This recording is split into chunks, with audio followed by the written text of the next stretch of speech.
Sedangkan dewek sedan. Hup, cerilat. Si Oding harita loncat mindo dadana bah peteng. Cilang bah peteng harita loncat ngajauhan. Keplos serangan si Oding teu kena kana sasaran. Kakaraoge bah peteng nincak kena tanah. Heuk.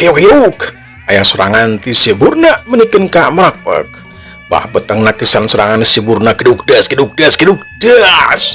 Carik jaga harita bah peteng mundur teu lengkah. Cilung si Burna harita ngarangsek teu mere omer pikeun bah peteng kabur. Heuk keduk das. Carik jaga harita bah peteng mundur di sababaraha lengkah ka tukang kedorong ku kekuatan si Burna. Keur kitu cirilat si Oding nyerang ke bah peteng, pegohe bah peteng paciweun nakisan panarajangna si Oding jeung si Burna. Keduk das. Hiuk keduk das, kilak kebos, keduk das. Hiuk ceblot celbet cedak. Bah peteng harita kebedangan ku serangan si Oding jeung si Burna. Ki Warong jeung si Rama harita geus dek kabur. Untung kareret ku si Burna. Jurilat penggatan jalan Ki Warong jeung si Rama. Teu asa-asa seak narajang Ki Warong nakisan serangan si Burna. Tapi eleh dina kakuatan. Geduk das. Cari jeug harita. Cilung si Burna narajang di kecepatan si Burna luar biasa hebat. Dua nana nyatana Ki Warong jeung si Rama teu mampu nempo kena gerakan si Burna. Apal-apal peureup si Burna anu peuleud harita ngacedak dina carehamna Ki Warong jeung si Rama. Hiuk cedak lengak. Dua nana harita ngalengak mundur opat lengkah ka tukang. Cileung si Burna loncat hiuk sukuna harita nyuruh kana dadana Ki Warong cebet. Aduh, cengkang gebruk. Ki Warong harita rebut teu hudang deui. Si Rama harita pias, cileng si Burna harita loncat cebet. Dadana si Rama dicecek. Kaburu harita si Rama mabet kana taneuh. Karawak sirahna harita dipareditkeun trek cenah. Urat beheungna harita disada. Panona si Rama polotot pulahek we harita teh si Rama paeh dina waktu harita. Ki Warong harita hudang parebat lompat. Maksud nama dek kabur tapi di hareupeun Ki Warong harita geus aya anu ngabedegan ulak cangkeng. Ki Warong harita undur-unduran ka tukang. Cileung harita si Burna loncat dua dampal leungeun harita mindo carehamna kenca ka tuhu Ki Warong. Yuk cepet. Harita dipindo bareng leungeun si Burna harita nengal pisan dina pipi kenca ka tuhuna Ki Warong. Ki Warong harita polotot kebruk. Ki Warong harita ngakolepak teu usik deui alias palagat nyawana. Sidangkeun si Oding harita terus ngarangsek ka bah peteng. Bah peteng sababaraha kali kebenangan ku tonjokan jeung jejekan si Oding. Beungeut bah peteng pias rasa gimir geus ngalipudan kana hatina bah peteng. Tapi sok sanajan kitu tirina mangrupakeun jago kolot moal ari kabur mah. Rakatak si Oding harita ngagunakeun jurus dampal dewa. Sedikeun bah peteng oge harita ngagunakeun jurus nanya teh jurus peteng geni. Dengan bah peteng jadi keseng hideung semuhurung beureum. Gorowok duana harita ngagorowok ka handaruan. Budar sia peteng hiau. Budar sia Oding Soding. Iya. Julung. Duana harita loncat peureup bah peteng harita ngadius kana dada si Oding. Dampalan si Oding oge harita ngadius kana dadana bah peteng. Samemeh tenggelan bah peteng keuna kana dada si Oding. Si Oding nakis ku leungeun kencana ngaduan peureup kencana bah peteng. Das. Hiuk dampalan si Oding harita ngahantem dadana bah peteng. Bah peteng embungeun ari kudu kakeunaan ku dampalan si Oding mah. Rikat nakis ku dampalan kencana. Hiuk pak cingkang bah peteng harita mental ke tukang. Edau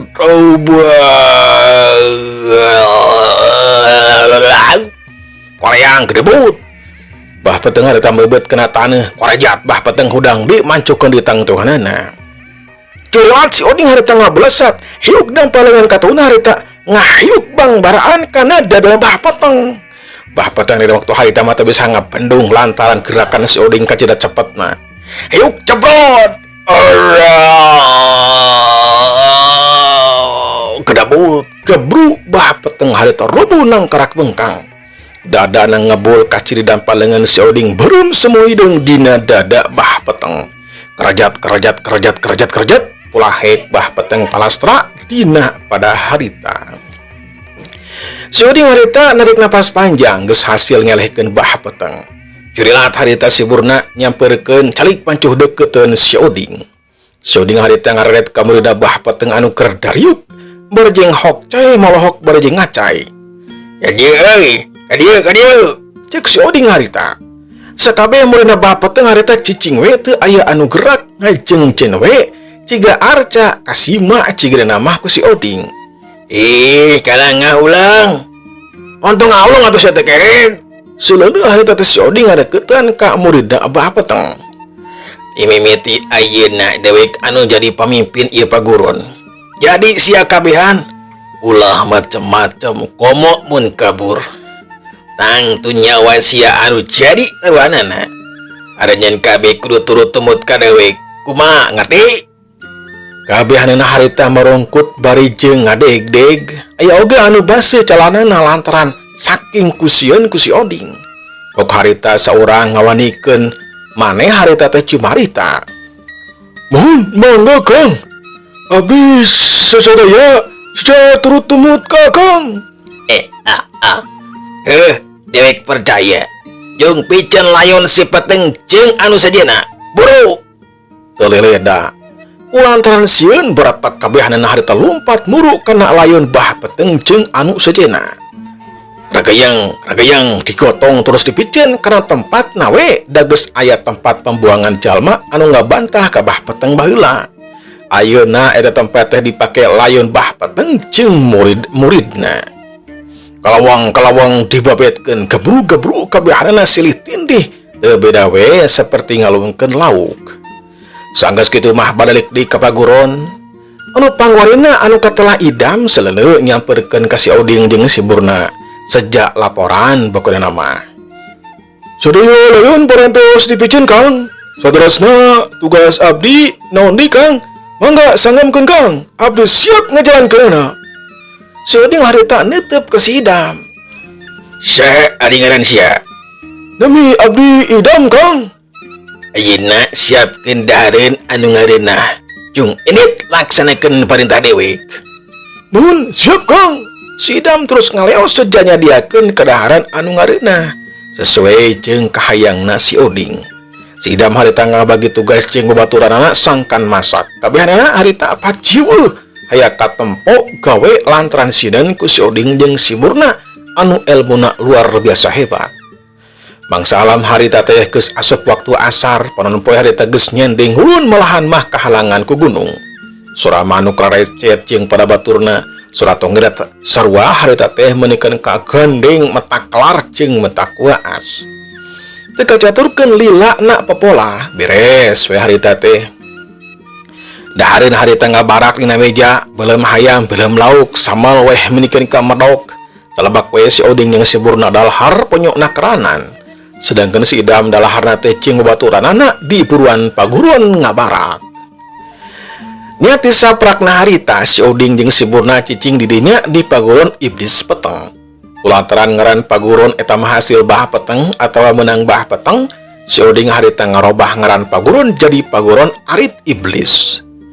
Menang sataun mah duanana bebarengan. Beki lama si Burna jenuh cicing di paguruan Arit Iblis teh. Akhirna si Burna mah lunta neangan paguron anu sejenna pikeun ditalukeun. Ngaran paguron Arit Iblis beki latih beki kasohor ka mana-mana. Lima lembur jajahan bah peteng geus apaleun yen paguron Iblis peteng geus aya anu ngajabel. Malahan mah geus diganti ngaran oge ku ngaran Arit Iblis. Pamimpinna oge bengis jeung telenges taya ras-rasan anu ketelah si Oding si Arit Iblis. Di lamur karang anu latihan kana silat beki loba, anu latihan ngatapel jeung manah loba. Beki latih beki pinter we dina ngatapel jeung manahna. Ngadina ilmu silat mah can pinter lantaran jang uha lain jawara. Kitu we latihan dadasar keneh, tapi sok sandian kitu terus dikeureuh latihan. Kasugri para wargi, panjangna mangsa alam teu kacaturkeun dina ucaring ieu carita. Urang kocapkeun geus 8 tahun weh ti harita. Paguruan silat anu dipingpin ku si Garamo geus kasohor nyatana paguruan bedog setan bayangan. paguron arit iblis oge kasohor kawentar ka mana-mana. Sedangkan si Adar harita geus hasil ngejabal paguron anu katelah paguron silat sapu jagat. Eta paguron diganti ngaranna jadi paguron Kampak Naga. Si Burna oge sarua ayeuna mah geus jadi pamimpin hiji paguron anu katelah paguron Ruyung Setan. Anu opatan eta geus boga pamajikan, malahan mah geus boga anak. Opatanana lamun lempang teh dangah kawantu jadi pamimpin paguron anu hebat. Kejahatan dina alam harita beki paciweuh beki sumebar ka mana-mana. Murid-murid si Garmo, si Adar, si Oding jeung si Burna nyebar ka tiap lemur yen karuksakan jeung nyieun ulun-ulun pangacau. Kana gelut teh ih meuni resep pisan. Unggal poe-poena teh hayang gelut we. Jalma-jalma panggeus lemur jadi tetenang, jadi tetentrem dina ngajalankeun kahirupanana. Hate seseblakan jantung ratu gue sok inggis maranehanana teh dibinasa ku murid-muridna si Garmo jeung babaturanana. Kasugri para wargi, cek urang tunda heula si Garmo jeung babaturanana anu geus jadi pamimpin di pagurona masing-masing. Insyaallah engke oge bakal kasamber deui. Ayeuna urang kocapkeun si Gede. Mangga urang bandunganku sadayana. Si Gede harita teh keur leumpang dina jalan satapak barejeng nitenan kayaan alam anu indah. Tatangkalan rajeg manuk-manuk cingklaper terus nincak dahan tangkal kai. Jujukutan meuni hejo satungtung deuleu. Alam dina waktu harita teh kira-kira jam 10 beurang. Urun poe menikeun kanyembrot. Si Gede teh ngoprot ku kesang. Bajuna si Gede dibuka lantaran haridangeun. Palabah dadana kaciri dadana teh ngareusi. Tangtungan si Gede tegep pisan. Moal kasamaran tenjo saha oge anu ningali geus bisa nagu yen si Gede teh mangrupakeun jawara. Si Gede dina waktu harita dek ngajungjug ka lemur Ciremis hayang panggih jeung indung bapana. Puguh sono pisan lantaran teu panggih salila 10 tahun. Jeleng jerilat si Gede harita lompat ngagunakeun elmuna sang pentareh tepi. Jadi si Gede cika kalanggang we dina pada cepet gerakanana. Jerilat jeleng jerilat. Dina kayaan si Gede keur lompat harita aya surah awewe anu ngajerit menta tulung. Jadi si Gede geus kalati sok senajan jarakna jauh bisa kadenge kalawa jelas karena eta sora. Cerik si Gede harita ngeureunkeun lengkahna. Sora anu ngajerit teh eueuh, si Gede cicing we parijeng celina mah rancung-rancung we ngadedengekeun sora awe anu ngajerit. Cerit harita teh jelas pisan eta sora teh kadengena teh tilana. Si Gede penasaran jeleng kalayang, jeleng cereak. Tekung silila si Gede geus tapi weh ka eta patempatan. Barang breh teh aya wanoja anu keur dipaksa ku hiji tangtungan lalaki anu geus aya umuran. Eta awe teh parcelan bungo dirangkul ku eta lalaki. Si Gede harita merhatikeun heula teu buru-buru nulungan sok bisi salah nulungan. Si Gede bisa ngarti yen eta wanoja teh embungeun dipaksa ku eta lalaki. Anu jadi pertanyaanna saha eta wanoja teh? Pamajikanana atau lain?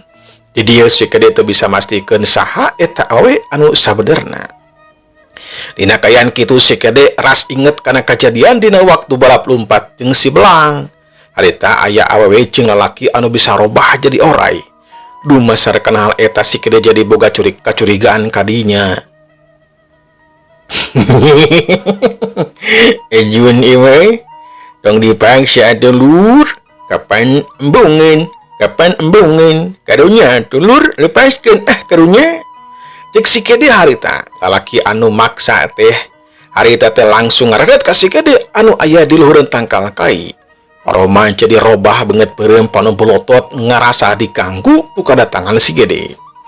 Sangkar geher sangaran sia kumaha ngaganggu kana kematan dewek hayang modar sia teh ha atau hayang kumaha. Si Gede tetap tenang dina sikapna. Nyaran dewe kena tangkal kai sukuna nyang hunyar dina dahan tu malinah nekeranan. Aduh, meni rangu eta nyereus teh mang. Anu rangu mah saranginang mangnya. Aduh, hayang ieu ranginang geus dihilang kuring mamang. Dengan ranginang 10 tahun dengan ranginang teh mang. Hayang teu mang kena ranginang. Hayang teu. Aslinya mang kuring mah hayang renang itu. Hayang pisan kuring mah. Pegawai eta jalma teh tambah mendidik nafsu. Senikeun wanoja anu dipaksa harita ditangkep di tukang, teu bisa hoja. Barontak terus tapi tetap we hese. Setan sia hayang mudar ku dewek sia teh. Rok maju goblok. Teu teh hayang mudar. Kuring mah hayang hirup atuh mang. Sok lepaskeun atuh eta wanoja teh mang karunya. Sok lepaskeun ari bisa mah ku sia. Sileung kalayang, si kade harita loncat ke handap, badan ngalayang bangun hampang, celik dua sukuna napak dina lemah handapeun tangkal kai di hareupeun eta jalma. Wanoja anu ditangkep ku eta lalaki teh harita kumetat kabetaan ku si kade anu paromanan teh tegap pisan. Si kade teh emang lupakeun jajaga kasep, puguh we eta wanoja teh kumetap.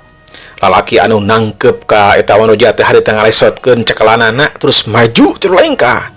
Sedangkan wanoja namah cicing we tegerak ciga anu ditotok bae. Sikadi dina waktu harita beuki tambah kecurigaanna yen dua jalma anu aya di hareupeun teh lain manusia tapi makhluk ti golongan jin. Sia moal bisa kabur tina leungeun dewek.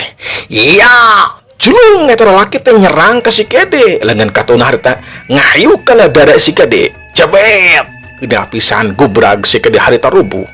Cakakak eta lalaki teh sudi lalengakan lantaran hasil ngarubuhkeun si kede. Ngan ku segeprakan sia ngecongking kieu. Numatak montong coba-coba tuh ngalawanan ka dewek. Dewek lain jalma biasa. Kuring mah jadi lur. Eta mah tuh nengeul angin lur, deuleu atuh lur. Sidikeun eta teh nengeul naon atuh lur. Aduh, ieu nyir. Lucu. Eta laki teh ngacenghok lantaran dirina nunjuk bayangan si kede. Sanggeus heula mah bayangan si kede teh harita ngaleungit. Eta jalma teh ngaranjuk kaget tetela jalma anu diserang ku dirina lain jalma biasa. Si kede harita nangtung deketan wanoja anu keur ngacengceun we nangtung. Dalila gubrag eta wanoja teh ujug-ujug kapaehan. Si kede harita teh seri leutik. Ejun euy. Jeung lalabuhan sagala dulur, udang ngewa jeung lalabuhan sagala. Si kede harita hari-hari we ngantop ka eta wanoja anu keur ngagolera pingsan. Anu lalaki harita teh muncereng ambekeun. Tuja, gara-gara sia calon pemajikan dewek jadi pingsan. Sok buru tulungan goblok, kala diantepkeun wae. Eta lalaki teh buru-buru nyamperkeun ka wanoja anu keur ngagoler. Dicabak urat beheungna. Tangkurak sia. Calon pemajikan dewek geus pae gara-gara sia. Dadah serangan dewek ieu. Iya. Celeng kalayang hiuk suku katuna harita nyepak sidah si kede lap si kede harita ngeloplos tajongan eta jalma teh teu kena kana sasaran. Celik dua sukuna harita napak di kana lemah ceurelat nyerang deui. Beureupeuna harita ngadius kana dada si kede. Si kede rekat newak pigelang leungeun ka tuhuna eta jalma. Kep saterusna mah dicentok ka hareup disampakeun tur si kade anu pulut cabet. Kena pisan kana kadona eta jalma. Tangheuk harita eta jalma teh harita ngacangkang ka tukang. Edun ieu we, geus teu kudu tarong sagala nyontang kana mangsa ieu. Kuring teh dek neruskeun di lampah. Si kede harita leumpang ninggalkeun laki cing wanoja anu keur ngagoler. Kakitu seor harita teh ngadadak aya angin nebak kana tatangkalan. Mimitina mah leutik, beuki lah jadi gede. Tatangkalan cing pelanong dangdaunan rabeng katebak ku eta angin. Si kede harita masuk diri sangkan teu kabawa ku eta angin anu gede. Si kede pancu nangtung teu rengrot-rengrot. Bajuna kakalebetan jeung bukna ririaban katebak angin anu gede. Euleuh. Waktosna kaum dangu insyaallah dinten anjing urang teraskeun dina bagian anu ka-25 na. Semangga kasadayana nyingkatun. Wassalamualaikum warahmatullahi wabarakatuh.